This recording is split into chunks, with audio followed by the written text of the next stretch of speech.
किसान साथियों राम राम। आशा और उम्मीद करता हूं कि आप सब ठीक ठाक होंगे।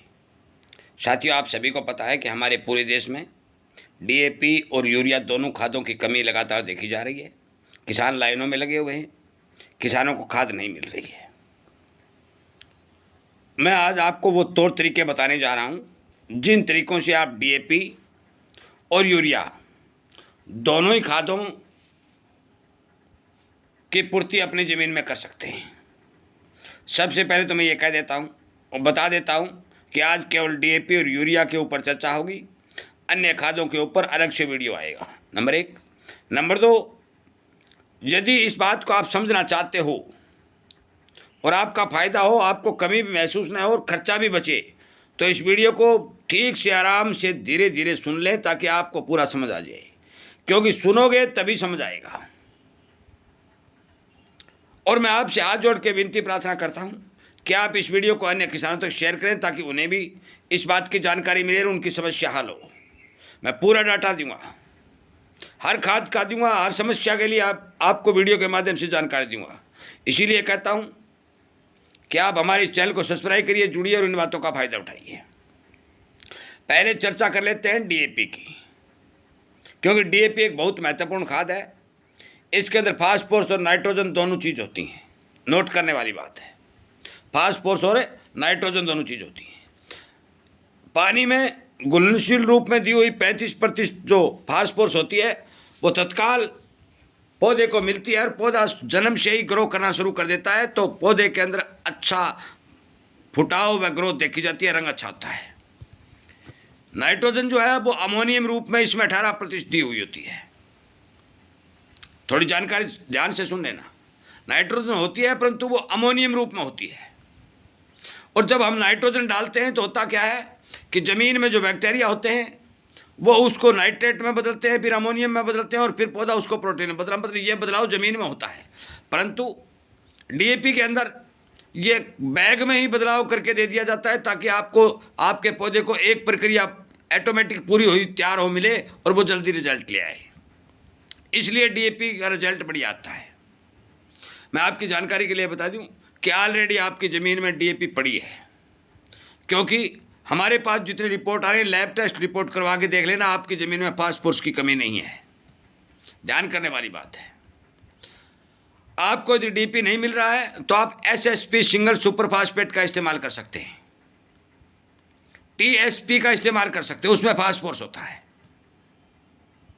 और इसके इस्तेमाल के साथ डीएपी की पूर्ति करने के लिए, यूरिया की भी बताऊंगा, डीएपी की पूर्ति करने के लिए आप अपने खेत में 2 किलो प्रति बीघा या फिर 5 किलो प्रति हेक्टेयर के हिसाब से गुड़ का पानी का छिड़काव कर सकते हैं, क्योंकि डीएपी बनाने वाले फास्फोरस सर्कुलेटिंग बैक्टीरिया जो हमें बाजार में मिलते हैं 500 700 रुपए लीटर मिलते हैं, वो हमारी ज़मीन के अंदर है। जो ही आप गुड़ का पानी ज़मीन में चलाओगे उन बैक्टीरिया की संख्या बल को ताकत मिलेगी, वो संख्या बढ़ेगी और आपकी ज़मीन में पड़ी हुई जितनी भी डीएपी है उसको रिलीज करके पौधों को उपलब्ध करवाने का काम करेगी। आप डीएपी के अंदर जो फास्फोरस मिल रही है वो एसएसपी के अंदर भी मिल रही है, टीएसपी के अंदर भी मिल रही है। एसएसपी का मतलब सिंगल सुपर फास्फेट, ये सच्चाई है, इसमें कोई दो राय नहीं है। यदि आपको किसी भी तरह की खाद नहीं मिल रही है तो आप सरसों की खली का इस्तेमाल कर लीजिए। सरसों की खली का इस्तेमाल यदि करोगे तो सरसों की खली एक सुपर खाद का आपके खेत में काम करेगी। मैं विशेषकर कोई फसल बोने वाला किसान हो, धान से लेकर के चना, ग्वार, बाजरा, सरसों, मूंग, मूंगफली, आपकी सोयाबीन जो भी है, आप सरसों की खली का इस्तेमाल करिए। कितना करिए? 50 किलो प्रति हेक्टेयर, ज़्यादा इस्तेमाल नहीं है, 50 किलो प्रति हेक्टेयर। अब हेक्टेयर आप देख लो, क्योंकि हेक्टेयर इसलिए कह रहा हूं कि बात का सारा किसान जो है हेक्टेयर को समझ जाता है। एसएसपी डीएपी नहीं मिल रही है, एसएसपी डाल दीजिए, टीएसपी डाल दीजिए। यदि ये दोनों खादें मिल रही है, इनके साथ यदि आप सरसों की खली डालते हो तो और फायदा है, और बढ़िया फायदा रहेगा। आप सरसों की खली का इस्तेमाल करिए और उसके साथ 5 किलो प्रति हेक्टेयर के हिसाब से गुड़ के पानी का इस्तेमाल करिए। गुड़ 5 किलो गुड़ दे करके उसका घोल बना करके अपने 1 हेक्टेयर ज़मीन में छिड़काव कर दीजिए। खुला पानी चलाते हो तो पानी के साथ चला दीजिए, सब चलेगा। आपके खेत में डीएपी की कमी महसूस नहीं होगी। अब आप कहेंगे कि मैं रासायनिक और देसी दोनों तरीके बता रहा हूँ। रासायनिक में आपको बता दिया SSP TSP, देसी में सरसों की खल और गुड़। गुड़ का इस्तेमाल तो करना ही करना है, और मैं तो कहता हूँ सरसों की खली का इस्तेमाल भी करना है, क्योंकि आपका बहुत कम पैसा लगेगा, आपका रिजल्ट बहुत अच्छा। सोयाबीन में कुछ किसान ये खाद नहीं डालते, वो गलत बात है, डालना चाहिए, क्योंकि आपको उत्पादन चाहिए।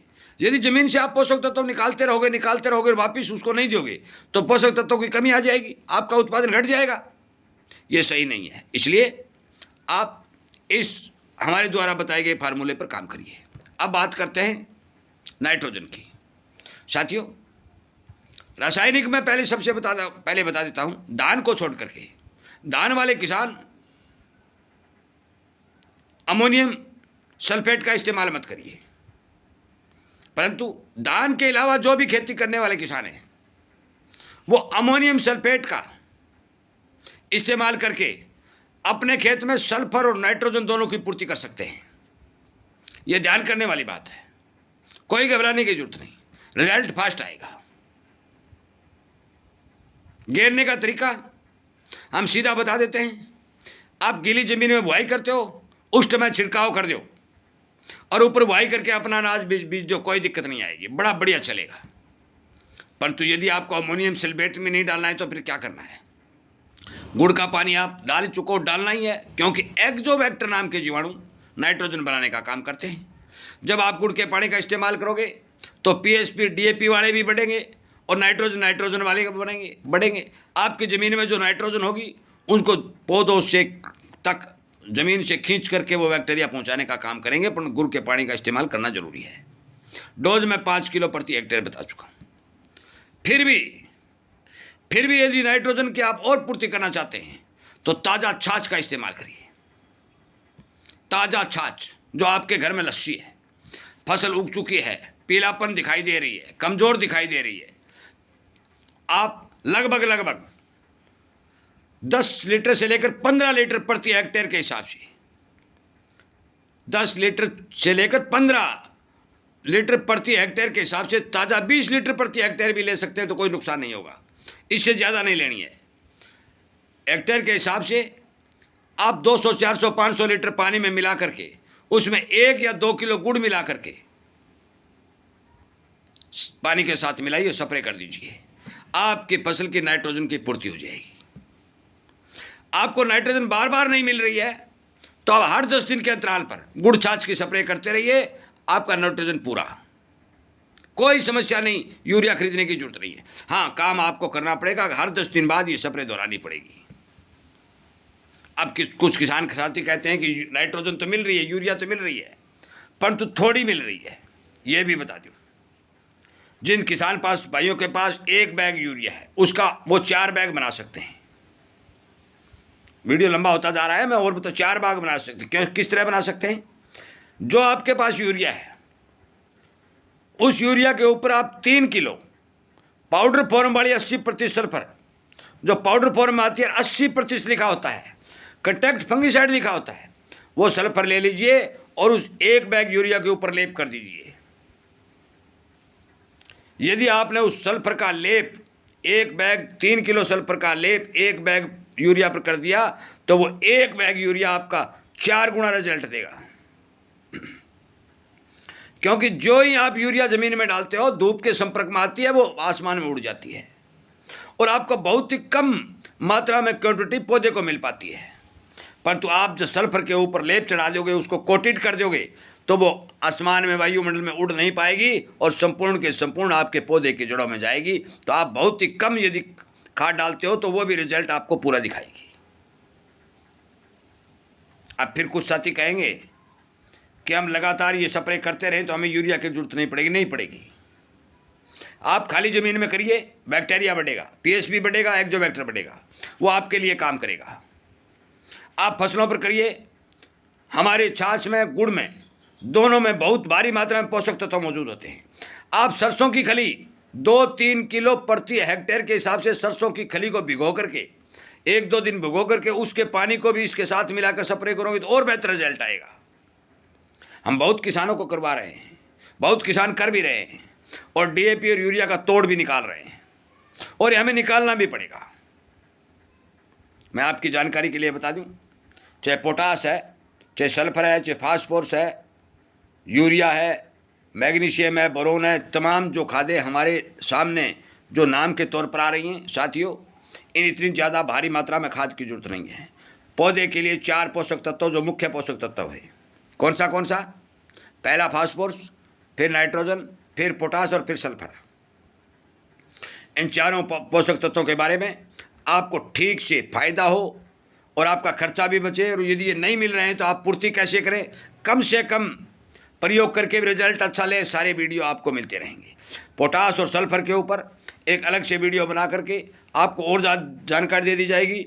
आज यूरिया और डीएपी और यूरिया, फास्फोरस और नाइट्रोजन की जानकारी देने का काम किया गया है। इन बातों के ऊपर जो किसान अडिग रहेगा, काम करेगा, उसको 100% फायदा होगा। वीडियो सुनने के लिए, लाइक शेयर करने के लिए आप सबका धन्यवाद करता हूं। इसी तरह की जानकारी आपको मिलती रहे तो आपसे इस चैनल के साथ घंटी का बटन दबा करके जुड़ने की प्रार्थना करता हूं। आपका बहुत बहुत धन्यवाद।